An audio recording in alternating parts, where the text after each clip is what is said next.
नमस्कार, जय हिंद, वंदे मातरम। दोस्तों, बीपीएससी टीआरई 3.0 के लिए बेहद इंपॉर्टेंट क्वेश्चन लेकर आया हूं। इस वीडियो में वही क्वेश्चन करवाऊंगा जो कि टीआरई फर्स्ट और टीआरई सेकेंड में पूछे गए इंपॉर्टेंट क्वेश्चन हैं और क्वेश्चन से जुड़े इंपॉर्टेंट पॉइंट को भी बेहतरीन ढंग से समझाते हुए चलेंगे। तो आइएगा शुरू करते हैं इस इम्पोर्टेंट क्लास को।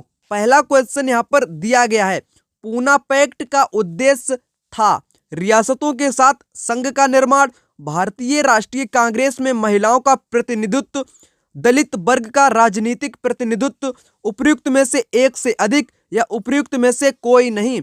राइट आंसर कौन सा होगा? यहाँ पर राइट आंसर हो जाएगा यहाँ पर ऑप्शन नंबर 3। क्या है? दलित वर्ग का राजनीतिक प्रतिनिधित्व इसका मुख्य उद्देश्य था। अगर आपसे एग्जाम में पूछा जाए, क्या पूछा जाए, पूना पैक्ट जो समझौता था ये कब हुआ था? ये हुआ था 24 सितंबर। कब? 24 सितंबर 1932 को हुआ था। किसके मध्य में हुआ था? महात्मा गांधी को याद रखिएगा। किसको? महात्मा गांधी और डॉक्टर बी आर अम्बेडकर और महात्मा गांधी के मध्य 24 सितंबर 1932 को पूना पैक्ट समझौता हुआ था, जिसका मुख्य उद्देश्य दलित वर्ग का राजनीतिक प्रतिनिधित्व। बात करेंगे अगले क्वेश्चन की। अगला क्वेश्चन यहाँ पर आ चुका है। क्वेश्चन कहता है, क्या कहता है, निम्नलिखित में से कौन सा शीत कटिबंध के मतलब कि शीत कटिबंध में आता है? ऑप्शन ए 66.5 डिग्री उत्तरी अक्षांश और उत्तरी ध्रुव के बीच स्थित क्षेत्र, दोनों गोलार्धों में 23.5 डिग्री और 66.5 डिग्री अक्षांशों के बीच क्षेत्र, दक्षिण ध्रुव व्रत यानी कि अंटार्कटिक व्रत और दक्षिण ध्रुव के बीच के क्षेत्र, उपर्युक्त में से एक से अधिक होगा या कोई भी नहीं होगा। राइट आंसर कौन सा होगा? यहाँ पर आपसे पूछा गया है शीत कटिबंध के बारे में। जो आपका शीत कटिबंध होता है वो 66.5 डिग्री उत्तरी अक्षांश और उत्तरी ध्रुव के बीच स्थित होता है। यहाँ पर तीनों ही कथन कैसे दिए गए? बिल्कुल सही कथन दिए गए। इस चीज को आप मतलब कि चित्र के माध्यम से समझ सकते हैं। तो आइएगा वहां पर आपको समझाते हैं। यहाँ पर आप देख सकते हैं, क्या देख सकते हैं? यहाँ पर उत्तरी ध्रुव, ठीक, और यहाँ पर 66.5 डिग्री उत्तरी अक्षांश और उत्तरी अक्षांश यानी कि उत्तरी गोलार्ध और उत्तरी ध्रुव बीच के क्षेत्र कौन सा है? शीत कटिबंध क्षेत्र स्थित है। तो यहाँ पर कथन कैसा हुआ? राइट हो चुका है। अगर मैं बात कर लूँ किसकी, 23.5 डिग्री उत्तरी गोलार्ध और 66.5 डिग्री उत्तरी गोलार्ध के बीच कैसा क्षेत्र है? वो भी शीत कटिबंध में ही आ जाएगा। अगर मैं बात करूं किसकी, दक्षिणी ध्रुव यानी कि अंटार्कटिक व्रत, ये वाला आपका, ठीक, तो इसके मध्य कौन सा ये क्षेत्र स्थित है? शीत कटिबंध इसके मध्य भी स्थित है। तो राइट आंसर वहां पर सभी ऑप्शन हो जाएंगे। यहाँ पर कौन सा राइट हुआ? यहाँ पर राइट हो जाएगा उपर्युक्त में से एक से अधिक। ए भी सही, बी भी सही और सी भी यहाँ पर सही हो जाएगा। बात करते हैं अगले क्वेश्चन की। अगला क्वेश्चन यहाँ पर आ चुका है। कहता है कि निम्नलिखित में से कौन सा देश नाटो का सदस्य है?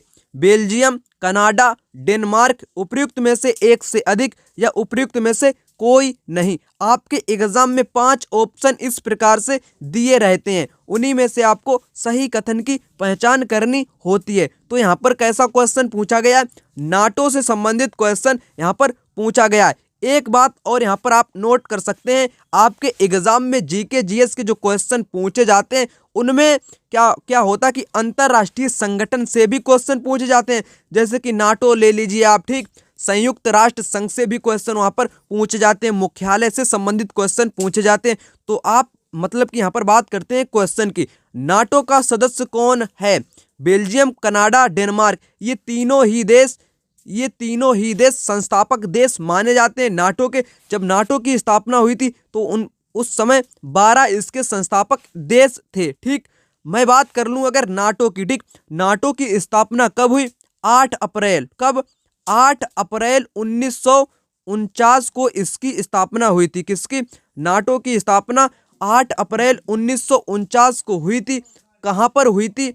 इसकी जो स्थापना हुई थी ये मतलब कि इसका जो मुख्यालय है, अगर मुख्यालय हेड क्वार्टर आपसे पूछा जाए तो मुख्यालय आपको बताना है ब्रुसेल्स, यानी कि बेल्जियम में इसका मुख्यालय है। ब्रुसेल्स बेल्जियम में इसका मुख्यालय है। ठीक, मैं बात कर लेता हूं अगले क्वेश्चन की।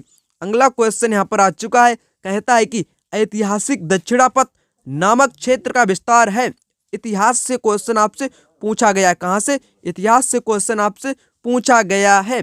ऐतिहासिक दक्षिणापथ नामक क्षेत्र का विस्तार विंध्याचल पर्वत श्रेणी से कृष्णा नदी के मध्य, विंध्याचल पर्वत श्रेणी से कावेरी नदी तक, सतपुड़ा पर्वत श्रेणी से नीलगिरी के मध्य, उपयुक्त में से एक से अधिक या उपयुक्त में से कोई नहीं। राइट आंसर यहाँ पर भी हो जाएगा उपयुक्त में से एक से अधिक। यहाँ पर किसकी बात की गई है? ऐतिहासिक दक्षिणापथ क्या होता है, यहाँ पर किससे संबंधित है? ये है मतलब कि जो कन्नौज का राजा था, कौन था? हर्षवर्धन। जो हर्षवर्धन राजा हुआ करता था, उसने जो शासन अपना किया था वो दक्षिणापथ में शासन चलाता था। मतलब कि दक्षिणापथ यानी कि दक्षिण भारत, मतलब कि इन सभी क्षेत्रों में विंध्याचल पर्वत श्रेणी से कृष्णा नदी तक, कावेरी नदी तक और नीलगिरी के मध्य और सतपुड़ा पर्वत श्रेणी, इन दोनों के मध्य उसका शासनकाल हुआ करता था। उसी से संबंधित क्वेश्चन है, तो यहाँ पर राइट आंसर सभी हो जाएंगे। मैं बात कर लेता हूं अगले क्वेश्चन की। अगला क्वेश्चन इंपॉर्टेंट क्वेश्चन, निम्नलिखित में से कौन सा बांध महानदी पर स्थित है? हीराकुंड बांध, दुधवा बांध, घुमरा पदर बांध या उपयुक्त में से एक से अधिक? कौन सा यहाँ पर राइट होगा? तो राइट आंसर की बात करूं तो महानदी, किस नदी की बात की गई? महानदी पर आपका हीराकुंड बांध स्थित है, दुधवा बांध भी स्थित है, घुमरा पदर बांध भी स्थित है। तीनों ही यहाँ पर कैसे राइट हो जाएंगे? तो कौन सा ऑप्शन सही होगा? ऑप्शन यहाँ पर डी सही हो जाएगा, उपयुक्त में से एक से अधिक। क्वेश्चन आपसे यहाँ पर बन सकता है मिलान करने से। कैसे बनेगा? अगर आपसे पूछा जाए हीराकुंड बांध कहाँ पर है, ये आपका है ओडिशा में। कहाँ पर? ओडिशा में आपका है हीराकुंड बांध। दुधवा बांध की बात करूं तो छत्तीसगढ़। कहाँ पर? छत्तीसगढ़ में आपका दुधवा बांध है और घुमरा पदर बांध भी आपका छत्तीसगढ़ में ही है। तो याद रखिएगा, स्थान से संबंधित क्वेश्चन भी एग्जाम में पूछे जाते हैं। बात कर लेता हूं अगले क्वेश्चन की। अगला क्वेश्चन यहाँ पर आ चुका है। ठीक, निम्नलिखित में से कौन सा कथन सही है? वर्ष 2011 की जनगणना के अनुसार सिक्किम की जनसंख्या 6 लाख थी। क्षेत्रफल की दृष्टि से उत्तर प्रदेश भारत का सबसे बड़ा राज्य है। भारत का क्षेत्रफल विश्व के क्षेत्रफल का 2.6% है। उपयुक्त में से एक से अधिक होगा या उपयुक्त में से कोई नहीं होगा? तो चलिए इसको देख लेते हैं। मैं बात करूं अगर वर्ष 2011 की जनगणना के अनुसार सिक्किम की कुल आबादी कितनी थी? 6 लाख थी। बिल्कुल राइट कथन यहाँ पर दिया गया है। अगर मैं बात करूं क्षेत्रफल की दृष्टि से उत्तर प्रदेश भारत का सबसे बड़ा राज्य है? नहीं है। कौन सा राज्य होगा? राजस्थान सबसे बड़ा राज्य है। किस मामले में? क्षेत्रफल के मामले में राजस्थान सबसे बड़ा राज्य है भारत का। भारत का क्षेत्रफल विश्व के क्षेत्रफल का कितना है? 2.6 नहीं है, बल्कि कितना है?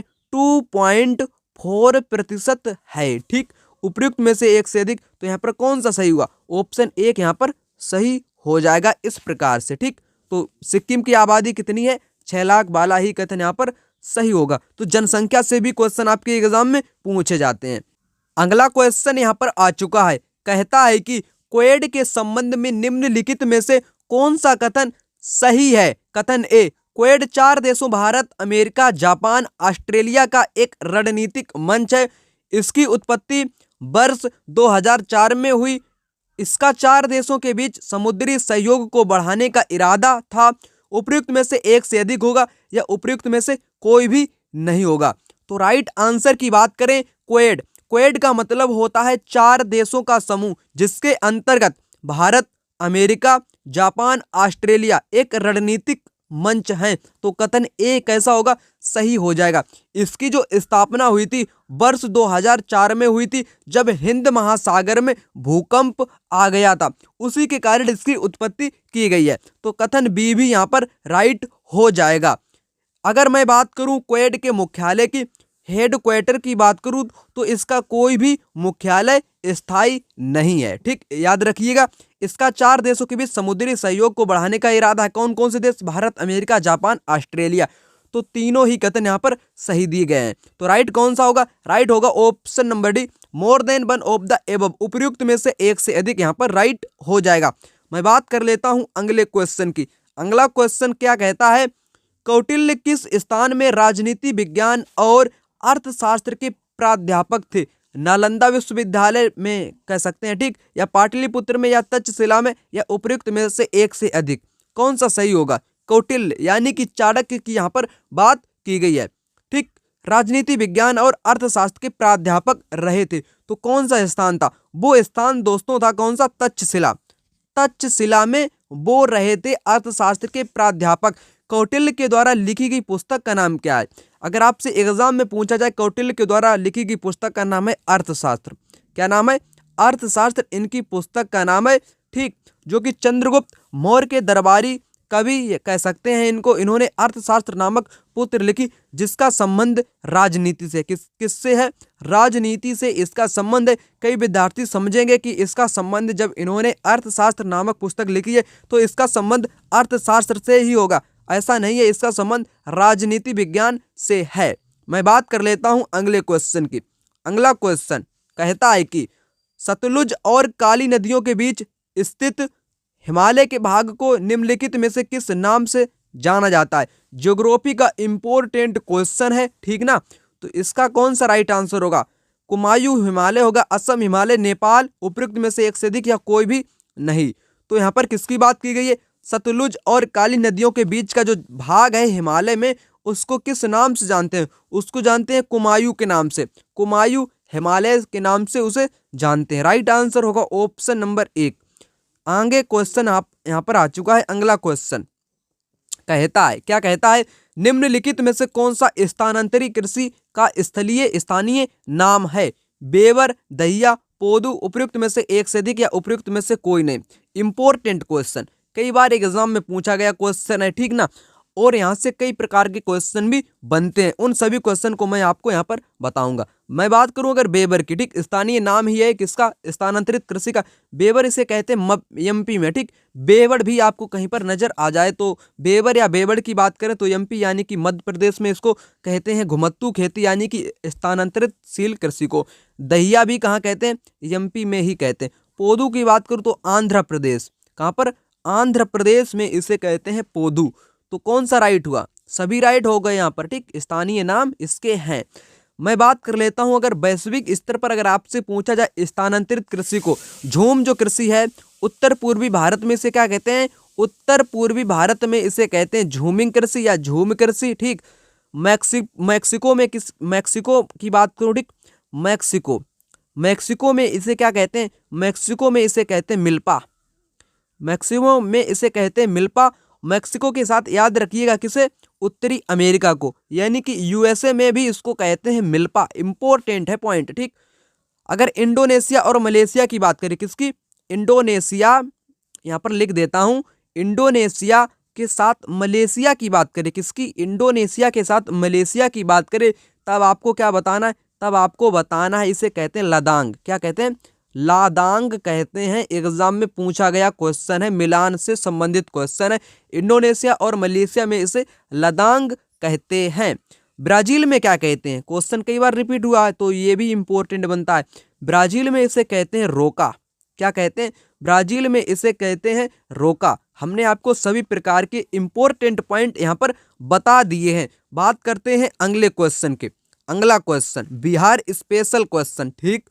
बिहार में 1781 के विद्रोह के बारे में निम्नलिखित में से कौन सा कथन सही है? यह जमींदारों द्वारा किया गया विद्रोह था या किसानों द्वारा किया गया विद्रोह था?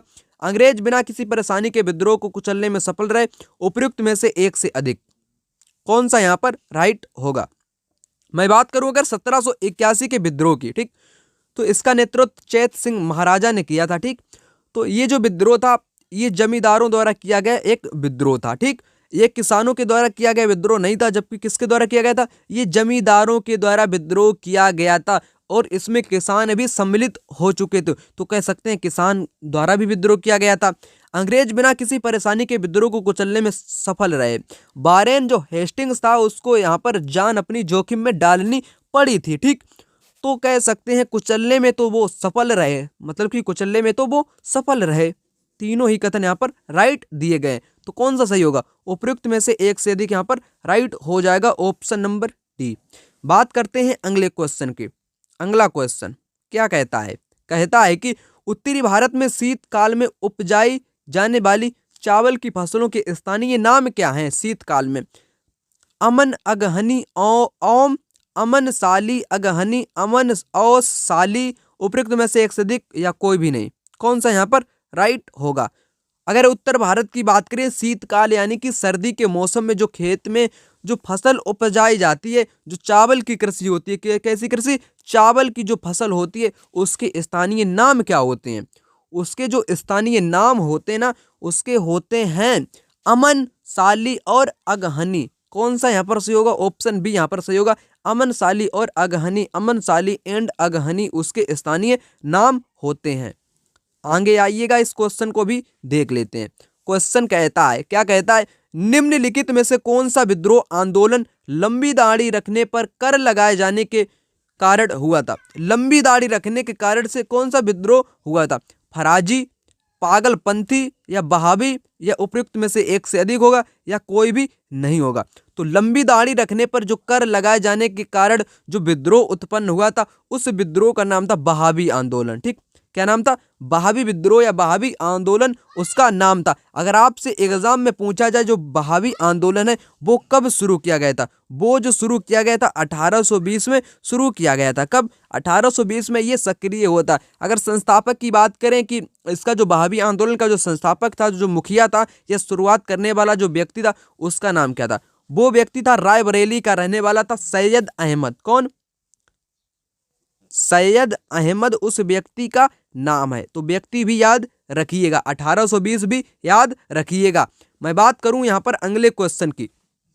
अगला क्वेश्चन कहता है कि इनमें से कौन सा समाचार पत्र न्यू इंडिया से संबंधित थे या थी। महात्मा गांधी, एनी बेसेंट, सुरेंद्रनाथ बनर्जी, उपयुक्त में से एक से अधिक या कोई भी नहीं। कौन सा सही यहाँ पर हो जाएगा। न्यू इंडिया जो समाचार पत्र था किससे संबंधित है, यह है एनी बेसेंट से संबंधित। किससे, एनी बेसेंट से संबंधित है। ऑप्शन यहाँ पर बी कैसा होगा, right answer option number B यहाँ पर हो जाएगा। आ चुका है यहाँ पर अगला क्वेश्चन। अगला क्वेश्चन क्या कहता है, अगला क्वेश्चन कहता है कि प्रथम अखिल भारतीय कांग्रेस समाजवादी सम्मेलन कहाँ हुआ। पटना, भागलपुर, मुजफ्फरपुर, या उपयुक्त में से एक से अधिक या उपयुक्त में से कोई भी नहीं।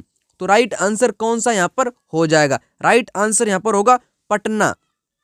जो प्रथम अखिल भारतीय कांग्रेस समाजवादी जो सम्मेलन हुआ था वो बिहार के पटना में हुआ था। देखते हैं अगले क्वेश्चन को। अगला क्वेश्चन कहता है कि biography of Kunwar Singh and Amar Singh के लेखक कौन है। एम.एन. राय, कालीकिंकर दत्त, जवाहरलाल नेहरू, उपयुक्त में से एक से अधिक होगा या उपयुक्त में से कोई नहीं होगा। एम.एन. राय होगा या कालीकिंकर दत्त होगा, जवाहरलाल नेहरू, कौन सा यहाँ पर राइट होगा। राइट की बात करें किसकी, biography of Kunwar Singh and Amar Singh. ठीक, बाबू जो कुंवर सिंह थे उन्होंने विद्रोह किया था बिहार से। कब, 1857 में। तो उनको इसलिए याद किया जाता है। Biography of Kunwar Singh and Amar Singh पुस्तक के जो लेखक हैं कौन हैं, ऑप्शन बी यहाँ पर राइट होगा, कालीकिंकर दत्त उनके लेखक हैं। बात करता हूं अगले क्वेश्चन की। अगला क्वेश्चन, इनमें से कौन सा या कौन सी द सोशल कॉन्ट्रैक्ट पुस्तक का लेखक है। Thomas Hobbes, John Locke, Jean Jacques Rousseau, उपयुक्त में से एक से अधिक या उपयुक्त में से कोई भी नहीं। तो यहाँ पर कौन सा है, द सोशल कॉन्ट्रैक्ट पुस्तक का लेखक, कॉन्ट्रैक्ट है यहाँ पर, क्या है, द सोशल कॉन्ट्रैक्ट पुस्तक का लेखक हो जाएगा जीन जैक्स रूसो। कौन, जीन जैक्स रूसो यहाँ पर हो जाएगा। आ चुका है अगला क्वेश्चन। अगला क्वेश्चन कहता है कि अमेजन बेसिन में एक बड़े मकान को क्या नाम से जाना जाता है जिसकी छत तिरछी खड़ी होती है। ठीक, या तिरछी ढाल वाली होती है। मैनियोक, मलोका, कसाबा, या उपयुक्त में से एक से अधिक या उपयुक्त में से कोई भी नहीं। तो कौन सा यहाँ पर राइट आंसर होगा। राइट आंसर की अगर बात करें, राइट आंसर की बात करें तो मलोका कहते हैं। कैसी छत होनी चाहिए, छत होनी चाहिए तिरछी ढाल वाली। कहाँ पर, अमेजन बेसिन में। मैनियोक क्या है, मैनियोक एक भोजन है वहाँ का। ठीक, तो इससे जुड़े इंपॉर्टेंट पॉइंट भी आपको हम बताएंगे अगली वीडियो में। ठीक, अमेजन बेसिन मतलब कि ज्योग्राफी की एक स्पेशल वीडियो लाऊंगा, उसमें आपको 6 से लेकर 10 तक की पूरी ज्योग्राफी को एक ही वीडियो में खत्म किया जाएगा। अगर वीडियो आप चाहते हैं तो कमेंट बॉक्स में जल्दी से कमेंट करिएगा। 6 to 10 geography, history, political science, civics सब कुछ आपको पढ़ाएंगे। आप कमेंट बॉक्स में एक बार कमेंट करके तो देखिएगा, ठीक। अगला क्वेश्चन यहाँ पर आ चुका है। अगला क्वेश्चन क्या कहता है, आंदोलन के नाम दिए गए हैं और उनसे संबंधित महत्वपूर्ण केंद्रों के नाम यहाँ पर दिए गए हैं। नील के पौधे लगाने वाले आंदोलन, खेतिहर आंदोलन, कपास मिल मजदूरों का सत्याग्रह आंदोलन, असहयोग आंदोलन को बंद करने के लिए आंदोलन, ठीक। तो आप सभी लोगों को यह तो मालूम होगा, क्या मालूम होगा, असहयोग आंदोलन को महात्मा गांधी ने क्यों बंद किया था? चौरी चौरा घटना के कारण। किस घटना के कारण? चौरी चौरा घटना के कारण इसको स्थगित कर दिया था फरवरी 1922 में, ठीक।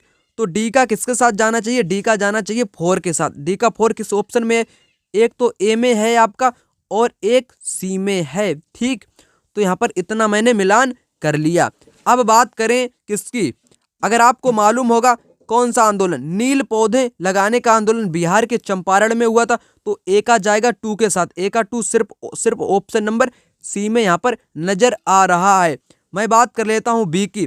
बी जो हुआ था ये खेतिहर आंदोलन, ये खेड़ा, कपास मिल वाला हुआ था अहमदाबाद में। तो यहाँ पर ऑप्शन नंबर जो सी है वो कैसा है? वो राइट आंसर यहाँ पर हो जाएगा। अगला क्वेश्चन यहाँ पर आ चुका है। क्वेश्चन क्या है, निम्नलिखित कथनों में से कौन सा कथन सही है? सही कथन की यहाँ पर पहचान करनी है। A bunch of old letters का लेखन डॉक्टर राजेंद्र प्रसाद ने किया था। व्यक्तिगत सत्याग्रह में ब्रह्मदत्त दूसरे सत्याग्रही थे। सुभाष चंद्र बोस ने द इंडियन स्ट्रगल लेखन किया था। उपयुक्त में से एक से अधिक या उपयुक्त में से कोई नहीं। तो राइट आंसर दोस्तों यहाँ पर कौन सा हो जाएगा? अगर बात करें a bunch of old letters का लेखन किया था पंडित जवाहरलाल नेहरू ने। किसने? जवाहरलाल नेहरू ने इसका लेखन किया था, इसलिए ऑप्शन ए यहाँ पर गलत हो जाएगा। व्यक्तिगत सत्याग्रह में ब्रह्मदत्त दूसरे सत्याग्रही थे। नहीं, दूसरे नहीं थे, ये थे 3rd नंबर के। कितने नंबर के थे ये दोस्त? थे 3rd नंबर के थे। अगर 1st नंबर की बात करें तो विनोबा भावे थे। कौन? विनोबा भावे 1st नंबर के थे। और 2nd नंबर के कौन थे? 2nd नंबर के थे जवाहरलाल नेहरू, ठीक। जवाहरलाल नेहरू थे दूसरे नंबर के। और तीसरे नंबर के थे ब्रह्मदत्त। कौन? तीसरे नंबर के थे ब्रह्मदत्त, इसलिए ऑप्शन बी भी यहाँ पर गलत हो जाएगा। सुभाष चंद्र बोस ने द इंडियन स्ट्रगल का लेखन किया। बिल्कुल किया, तो ऑप्शन यहाँ पर सी दोस्त कैसा होगा? सही हो जाएगा। बात करते हैं अगले क्वेश्चन की। अगले क्वेश्चन को देखने से पहले इस पॉइंट को भी एक बार देख लेते हैं। महात्मा गांधी ने आचार्य विनोबा भावे को व्यक्तिगत सत्याग्रह के रूप में प्रथम चुना। प्रथम कौन था? विनोबा भावे थे। जवाहरलाल नेहरू को दूसरा, ठीक। दूसरा कौन था? जवाहरलाल नेहरू सत्याग्रही थे। और ब्रह्मदत्त जो कि तीसरे सत्याग्रही के रूप में चुने गए थे। इतना तो याद रखिएगा आप सभी लोग। अगला क्वेश्चन यहाँ पर आ चुका है जो कि इम्पोर्टेंट क्वेश्चन है। कैसा क्वेश्चन है? इम्पोर्टेंट क्वेश्चन है। इस क्वेश्चन से जुड़े इम्पोर्टेंट पॉइंट भी आपको बताए जाएंगे। ये क्वेश्चन 100% परीक्षा में पूछे जाने वाला क्वेश्चन है। इसको विभिन्न प्रकार से क्वेश्चन घुमा घुमा के पूछा जाने वाला क्वेश्चन है। तो चलिए इस क्वेश्चन को आपको बताते हैं।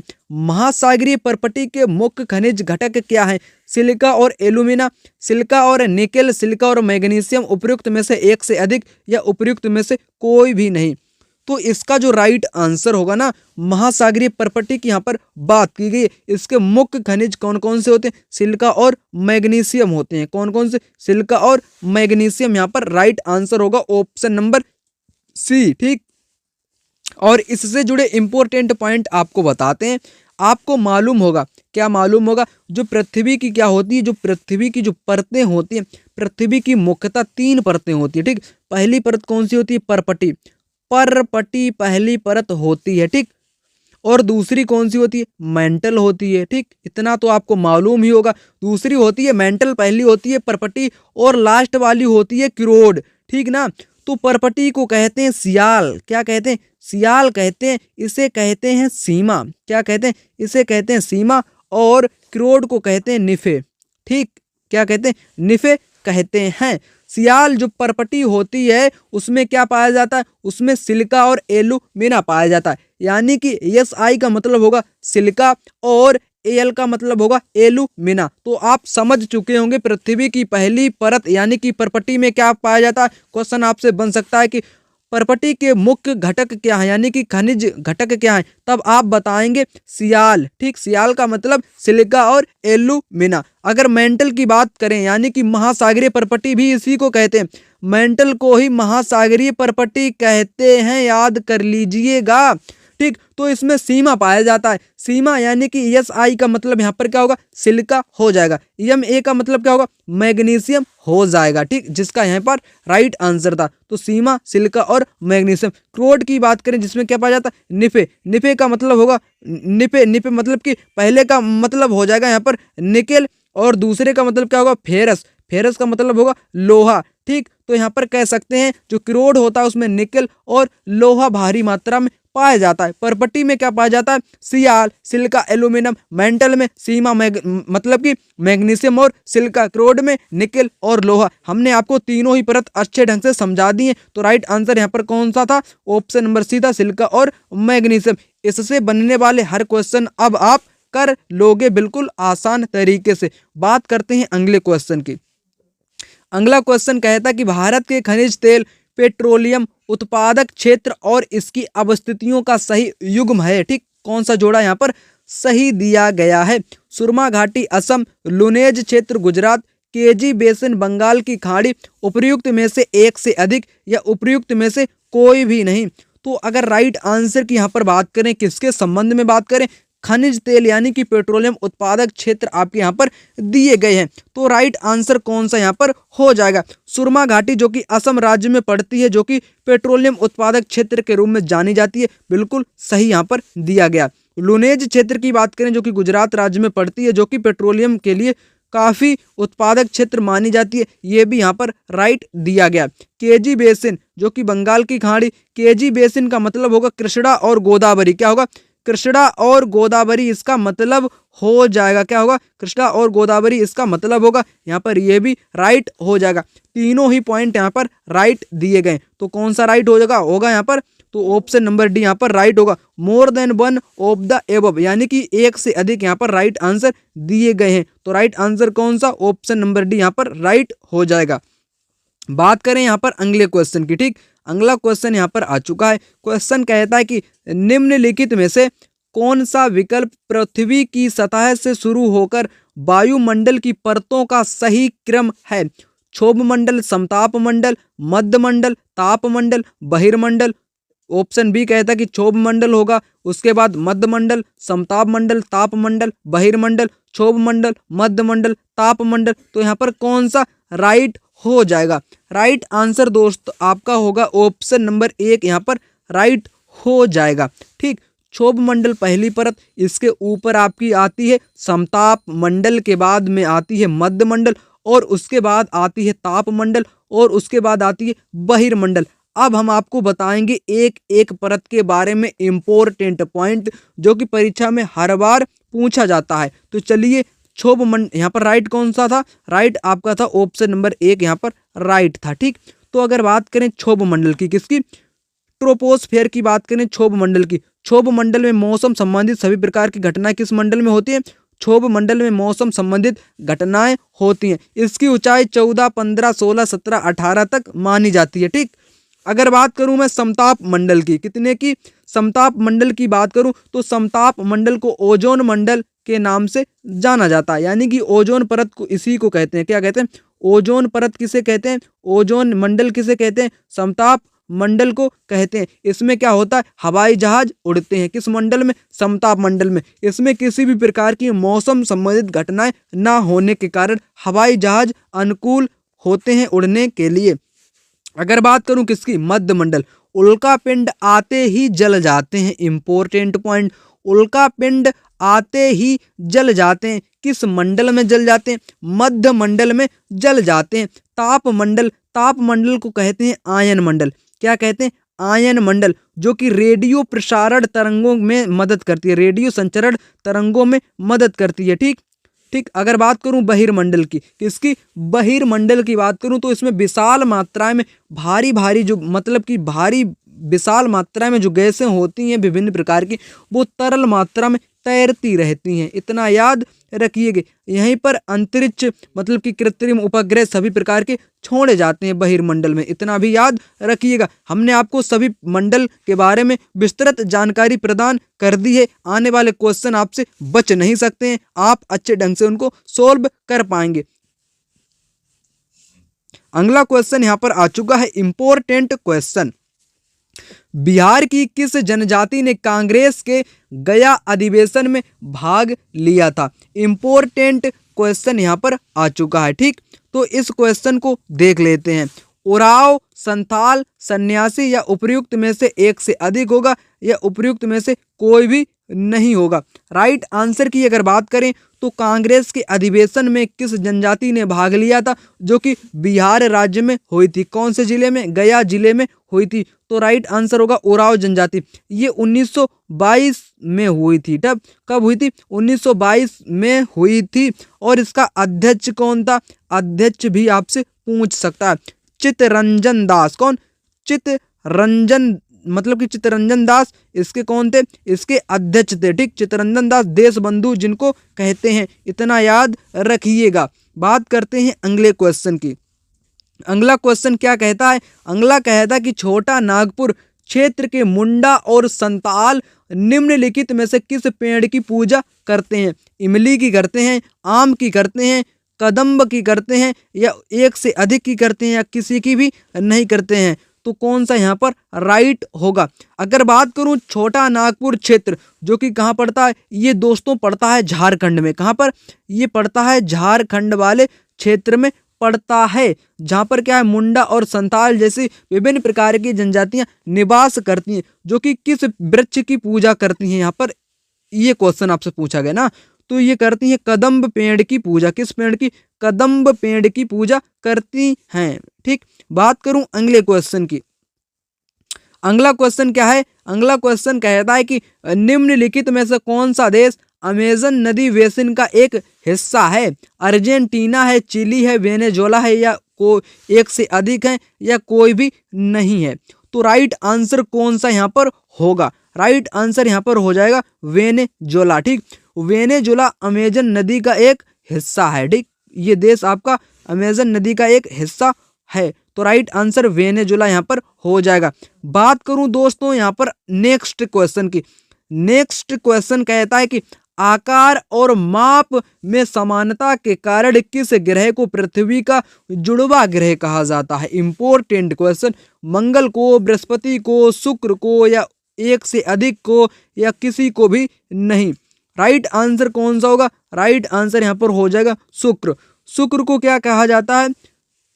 पृथ्वी का जुड़वा ग्रह कहा जाता है। अगर आपसे पूछे, क्या पूछे आपसे? अगर आपसे पूछे भोर का तारा किसे कहते हैं? कैसा तारा? भोर का तारा किसे कहते हैं? तो शुक्र को कहते हैं। अगर आपसे पूछे सांझ का तारा किसे कहते हैं? सांझ का तारा भी किसे कहते हैं? शुक्र को कहते हैं। चमकीला ग्रह किसे कहते हैं? कैसा ग्रह? चमकीला ग्रह किसे कहते हैं? तो आपको बताना पड़ेगा। शुक्र को चमकीला ग्रह कहते हैं। पृथ्वी की बहन किसे कहते हैं? पृथ्वी की बहन किसे कहते हैं? तो शुक्र को कहते हैं। शुक्र से संबंधित सभी इंपॉर्टेंट पॉइंट मैंने आपको यहाँ पर बता दिए हैं। बात करते हैं अगले क्वेश्चन की। अगला क्वेश्चन जो कि अत्यंत इंपॉर्टेंट क्वेश्चन आ चुका है यहाँ पर। निम्नलिखित में से किसकी खेती जायद के मौसम में की जाती है? तरबूजा, खीरा, ठीक, खरबूजा है वहां पर, खरबूजा, खीरा या तरबूज, उपयुक्त में से एक से अधिक, या कोई भी नहीं? राइट आंसर की अगर बात करें जायद की फसल। ठीक, कैसी खेती? जायद की खेती, जो कि मौसमी खेती के अंतर्गत इसको रख सकते हैं। ठीक है, तो कैसे मौसम में की जाती है? जो इसकी जो फसलें होती हैं, तरबूजा भी आ जाएगा, खीरा यानी कि कुकुम्बर, मस्क मिलन, वाटर मिलन, ये सभी प्रकार की कृषि वहां पर की जाती है। किसमें? जायद में की जाती है। जायद की जो खेती होती है ना, जायद में चारा वाली कृषि भी आ जाती है। ठीक, कैसी कृषि? चारा वाली भी कृषि इसी के अंतर्गत आ जाती है, और सब्जी वाली भी कृषि इसी के अंतर्गत आ जाती है। तो जायद के अंतर्गत कौन कौन सी? चारा वाली फसलें और सब्जी वाली फसलें, तरबूजा, खरबूजा, खीरा, ककड़ी। ठीक है, इस प्रकार की कृषि भी आपकी जायद के अंतर्गत आ जाती है। अगर मैं आपको बताऊं रबी के अंतर्गत कौन कौन सी आएगी? किसके अंतर्गत? रबी के अंतर्गत। तो गेहूं नोट कर लीजिएगा आप, गेहूं इसके अंतर्गत आ जाएगा। गेहूं, जौ, मटर, ठीक, मटर और चना, मटर, चना, जौ, गेहूं, और इसके अंतर्गत कौन सी आ जाएगी, इसके अंतर्गत राई। कौन सी? राई आप लोग जानते होंगे, राई यानी कि सरसों, ठीक, राई यानी कि सरसों इसके अंतर्गत आ जाएगी। रबी के अंतर्गत गेहूं, जौ, मटर, चना और राई, सरसों इत्यादि आ जाती हैं। अब बात करूं यहाँ पर खरीफ की, किसकी? खरीफ को भी यहाँ पर जान लेते हैं। खरीफ के अंतर्गत कौन कौन सी फसलें आती हैं? इसके अंतर्गत धान यानी कि चावल कह सकते हैं, धान यानी कि चावल आ जाएगी इसके अंतर्गत। कपास इसके अंतर्गत आ जाएगा। क्या आ जाएगा? कपास इसके अंतर्गत आ जाएगा। और इसके अंतर्गत मैं बात करूं, किसकी बात करूं? बाजरे की बात कर लूं, ठीक, बाजरा इसके अंतर्गत आ जाएगा। मक्का किसके अंतर्गत आ जाएगा? मक्का भी खरीफ के अंतर्गत आ जाएगा। तो इतनी ही फसलें इसके अंतर्गत इम्पोर्टेंट हैं, जिसे मैंने आपको बता दिया है। बात करते हैं अगले क्वेश्चन की, ठीक। तो यहाँ पर राइट कौन सा था? राइट यहाँ पर तीनों ही थे। तो उपयुक्त में से एक से अधिक यहाँ पर ऑप्शन जो डी है, जो ऑप्शन डी है, डी यहाँ पर राइट हो जाएगा।